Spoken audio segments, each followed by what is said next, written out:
ಸರ್ಕಾರಿ ನೌಕರರೇ, ನಿವೃತ್ತ ಸರ್ಕಾರಿ ನೌಕರರೇ, ಪಿಂಚಣಿದಾರರೇ, ಅನುದಾನಿತ ನೌಕರರೇ, ಗುತ್ತಿಗೆ ನೌಕರರೇ, ನಿಮಗೆಲ್ಲರಿಗೂ ಈ ಚಾನಲ್ಗೆ ಆತ್ಮೀಯವಾದ ಸ್ವಾಗತ. ಸ್ನೇಹಿತರೆ, ರಾಜ್ಯ ಸರ್ಕಾರದಿಂದ ನೌಕರರಿಗೆ, ಪಿಂಚಣಿದಾರರಿಗೆ ಒಂದು ಬಿಗ್ ಬ್ರೇಕಿಂಗ್ ನ್ಯೂಸ್ ಬರ್ತಾ ಇದೆ. ರಾಜ್ಯ ಸರ್ಕಾರ ಒಂದು ಮಹತ್ವದ ಆದೇಶವನ್ನು ಘೋಷಣೆ ಮಾಡಿದೆ.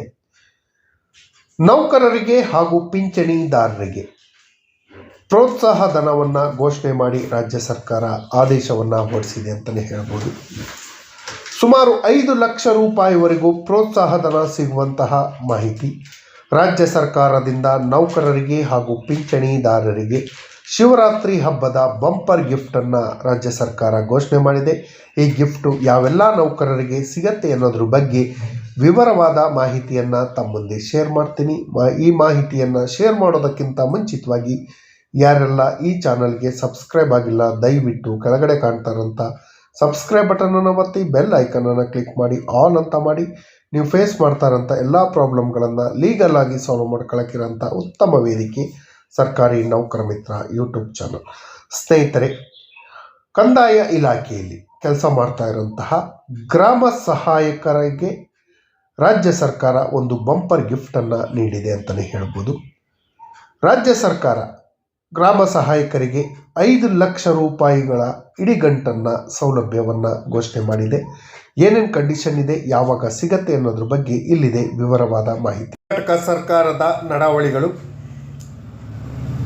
ರೆವಿನ್ಯೂ ಇಲಾಖೆಯಲ್ಲಿ ವರ್ಕ್ ಮಾಡ್ತಿರುವಂಥ ಮಾಸಿಕ ಮಿತ ವೇತನದ ಅಡಿಯಲ್ಲಿ ಕರ್ತವ್ಯ ನಿರ್ವಹಿಸುತ್ತಿರುವ ಗ್ರಾಮ ಸಹಾಯಕರು 65 ವರ್ಷದ ವಯೋಮಿತಿಯನ್ನು ಪೂರೈಸಿ ಕರ್ತವ್ಯದಿಂದ ರಿಟೈರ್ಡ್ ಆದಂಥವರಿಗೆ ಸೇವೆಯಲ್ಲಿರುವಾಗಲೇ ಡೆತ್ ಆಗಿದ್ದರೆ ಅವರಿಗೆ ಗರಿಷ್ಠ 5 ಲಕ್ಷ ರೂಪಾಯಿವರೆಗೂ ಒಂದು ಬಾರಿಗೆ ಇಡಿಗಂಟನ್ನು ಸೌಲಭ್ಯವನ್ನು ನೀಡುವ ಬಗ್ಗೆ ಸರ್ಕಾರ ಒಂದು ಆದೇಶವನ್ನು ಹೊರಡಿಸಿದೆ.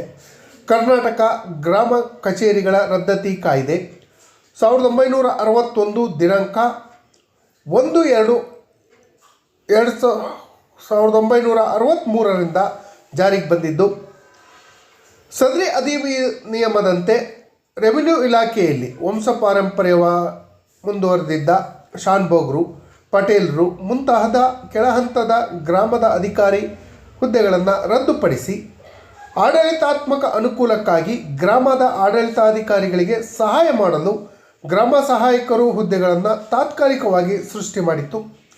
ಕಂದಾಯ ಇಲಾಖೆಯಲ್ಲಿ ಸುಮಾರು 8,941 ಗ್ರಾಮ ಸಹಾಯಕ ಹುದ್ದೆಗಳು ಇದ್ದಾವೆ. ಆದೇಶದಲ್ಲಿ ಸಪ್ಲಿಮೆಂಟರಿ ಆಧಾರದಲ್ಲಿ ತಾತ್ಕಾಲಿಕವಾಗಿ ಸೃಷ್ಟಿಸಿರುವಂಥ ಸುಮಾರು 10,451 ಗ್ರಾಮ ಸಹಾಯಕ ಹುದ್ದೆಗಳಿಗೆ ಡ್ಯೂಟಿಲಿರೋರಿಗೆ ಕಡಿಮೆ ವೇತನದ ಆಧಾರದ ಮೇಲೆ ಕಾಯಮಾಗಿ ಮುಂದುವರಿಸಲು ಆದೇಶವನ್ನು ನೀಡಿತ್ತು. ಕಂದಾಯ ಇಲಾಖೆಯಲ್ಲಿ ಹಾಲಿ ಕರ್ತವ್ಯ ನಿರ್ವಹಿಸುತ್ತಿರುವ ಸುಮಾರು 9,903 ಗ್ರಾಮ ಸಹಾಯಕರು ಮಾಸಿಕವಾಗಿ ಮಿತ ವೇತನವನ್ನು ದಿನಾಂಕ 1/4/2024ರಿಗೆ ಅನ್ವಯವಾಗುವಂತೆ ಮಾಸಿಕ ವೇತನ ಸ್ಯಾಲ್ರಿ 13,000 ರೂಪಾಯಿಗಳಿಂದ 15,000 ರೂಪಾಯಿಗಳಿಗೆ ಹೆಚ್ಚಿಸಿ ರಾಜ್ಯ ಸರ್ಕಾರ ಆದೇಶವನ್ನು ಹೊರಡಿಸಿತ್ತು. ರಾಜ್ಯ ಸರ್ಕಾರ ರೆವಿನ್ಯೂ ಇಲಾಖೆಯಲ್ಲಿ ಗ್ರಾಮ ಸಹಾಯಕರ ಸಂಘವು ಗ್ರಾಮ ಸಹಾಯಕರಿಗೆ ಮೂಲಭೂತ ಸೌಕರ್ಯಗಳನ್ನು ಒದಗಿಸಬೇಕು, ಬೇಸಿಕ್ ಫೆಸಿಲಿಟಿಗಳನ್ನು ಒದಗಿಸಬೇಕು, ಸರ್ವಿಸ್ ಡಿಮ್ಯಾಂಡ್ಗಳನ್ನು, ಸರ್ವಿಸ್ ಬೆನಿಫಿಟ್ಸ್ಗಳನ್ನು ಕೊಡಬೇಕು ಅಂತ ಹೇಳಿ ಒತ್ತಾಯವನ್ನು ಮಾಡಿದರು. ರಾಜ್ಯ ಸರ್ಕಾರ ಗ್ರಾಮ ಸಹಾಯಕರನ್ನು ಡಿ ದರ್ಜೆಯ ನೌಕರರ ಹುದ್ದೆಯಲ್ಲಿ ಸಕ್ರಮಗೊಳಿಸಬೇಕು ಅಂತ ಹೇಳಿ ಕೋರಿದರು. ಅವರ ಪ್ರಮುಖ ಬೇಡಿಕೆಗಳಾಗಿತ್ತು. ಇವರಿಗೆ ಡಿ ದರ್ಜೆಗೆ ಸಮನಾಗಿ 27,000 ರೂಪಾಯಿ ಸಂಬಳವನ್ನು ನಿಗದಿಗೊಳಿಸಬೇಕು ಹಾಗೂ ನಿವೃತ್ತಿ ವೇತನ ಹಾಗೂ ಮರಣ ಹೊಂದಿದಾಗ ಕೊಡುವಂಥ ವೇತನವನ್ನು ಕೊಡಬೇಕು ಅಂತ ಹೇಳಿ ಕೇಳ್ಕೊಂಡಿದ್ರು. ಗ್ರಾಮ ಸಹಾಯಕರುಗಳಿಗೆ ಸುಮಾರು 10 ಲಕ್ಷ ರೂಪಾಯಿಗಳ ಇಡಿಗಂಟು ನೀಡುವ ಬೇಡಿಕೆಗಳನ್ನು ಈಡೇರಿಸುವಂತೆ ಕೋರಿಕೊಂಡಿರುತ್ತಾರೆ. ಗ್ರಾಮ ಸಹಾಯಕರು ಸುಮಾರು 65 ವರ್ಷದವರೆಗೂ ಸೇವೆಯಲ್ಲಿ ಮುಂದುವರಿಯಲು ಅವಕಾಶ ಇದೆ. ಬೇರೆ ಗೌರ್ಮೆಂಟ್ ಎಂಪ್ಲಾಯೀಸ್ಗಳಿಗೆ 60 ವರ್ಷಕ್ಕೆ ರಿಟೈರ್ಡ್ ಆಗುತ್ತೆ, ಆದರೆ ಗ್ರಾಮ ಸಹಾಯಕರಿಗೆ 65 ವರ್ಷದವರೆಗೂ ಸರ್ವಿಸ್ ಮಾಡೋಕ್ಕೆ ಅವಕಾಶ ಇದೆ. ಪ್ರಸ್ತುತ ಮಾಸಿಕ 15,000 ರೂಪಾಯಿಗಳನ್ನು ಮಿತ ವೇತನವನ್ನು, ಕಡಿಮೆ ವೇತನವನ್ನು ಪಾವತಿ ಮಾಡಲಾಗುತ್ತೆ. ಇದರ ಹೊರತಾಗಿ ಇವರಿಗೆ ಯಾವುದೇ ಸೇವಾ ಸೌಲಭ್ಯಗಳು ಇರೋದಿಲ್ಲ. ಇವರನ್ನು ಕಾಯಂ ಸರ್ಕಾರಿ ನೌಕರರಾಗದೇ ಇರುವುದರಿಂದ ಅವರಿಗೆ ಕಾಲಕಾಲಕ್ಕೆ ಎಲ್ಲ ಸರ್ಕಾರಿ ನೌಕರರಿಗೆ ಸಿಗುವಂತೆ TA, DAಗಳು ಸಿಗೋದಿಲ್ಲ, ಇಯರ್ಲಿ ಇಂಕ್ರಿಮೆಂಟ್ ಸಿಗೋದಿಲ್ಲ, ವೇತನ ಬಡ್ತಿ ಪ್ರಮೋಷನ್ಗಳು ಸಿಗೋದಿಲ್ಲ.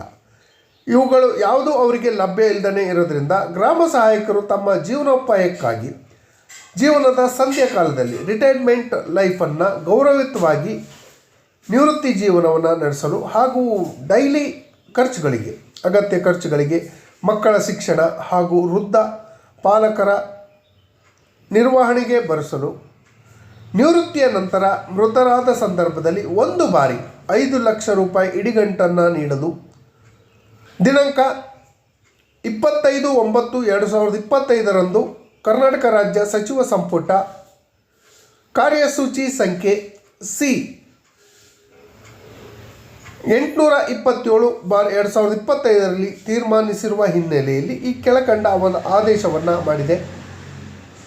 ಸರ್ಕಾರದ ಆದೇಶ ಕಂ E-136 BSI 2024 ದಿನಾಂಕ 6/2/2026 ರೀಸೆಂಟ್ ಆರ್ಡರು ಪ್ರಸ್ತಾವನೆಯಲ್ಲಿ ವಿವರಿಸಿರುವ ಅಂಶಗಳ ಹಿನ್ನೆಲೆಯಲ್ಲಿ ಕಂದಾಯ ಇಲಾಖೆಯಲ್ಲಿ ಕರ್ತವ್ಯ ನಿರ್ವಹಿಸುತ್ತಿರುವ ಗ್ರಾಮ ಸಹಾಯಕರುಗಳಿಗೆ ಅವರು ಸೇವೆಯಿಂದ ರಿಟೈರ್ಡ್ ಆದಂಥ ಸಮಯದಲ್ಲಿ ಅಥವಾ ಸೇವೆಯಲ್ಲಿರುವಾಗಲೇ ಮೃತಪಟ್ಟರೆ ಅವರಿಗೆ ಗರಿಷ್ಠ 5 ಲಕ್ಷ ರೂಪಾಯಿ ಇಡಿಗಂಟನ್ನು ಮಂಜೂರು ಮಾಡಲು ಆದೇಶವನ್ನು ಮಾಡಿದೆ.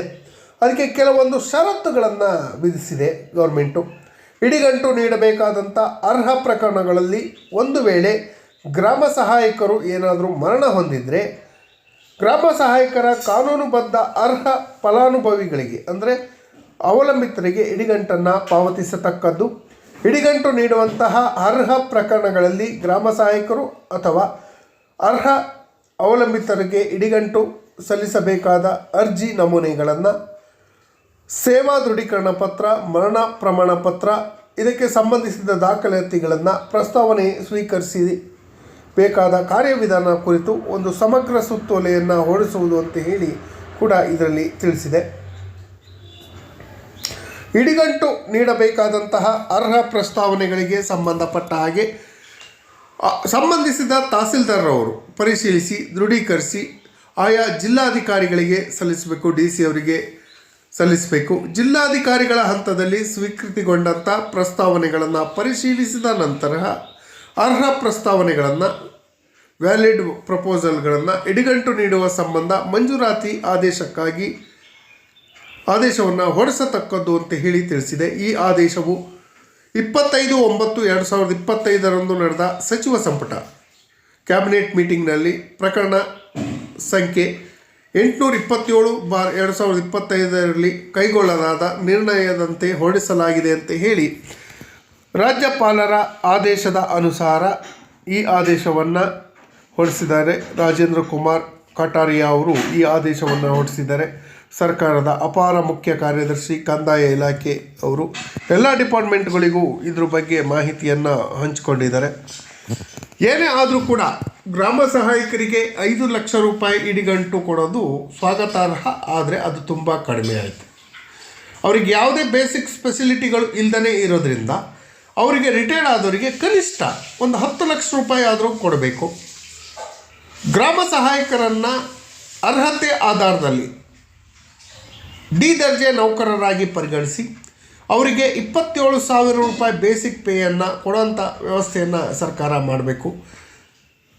VIಗಳಿಗೆ ಮಾಡೋಂಥ ಎಲ್ಲ ಕೆಲಸಗಳನ್ನು ಇವರು ಗ್ರಾಮ ಸಹಾಯಕರು ಮಾಡೋದರಿಂದ ಅವರಿಗೆ ಕಾರ್ಯದ ಒತ್ತಡ ಇರುತ್ತೆ, ಹಳ್ಳಿಗಳಿಗೆ ತಿರುಗಬೇಕಾಗತ್ತೆ.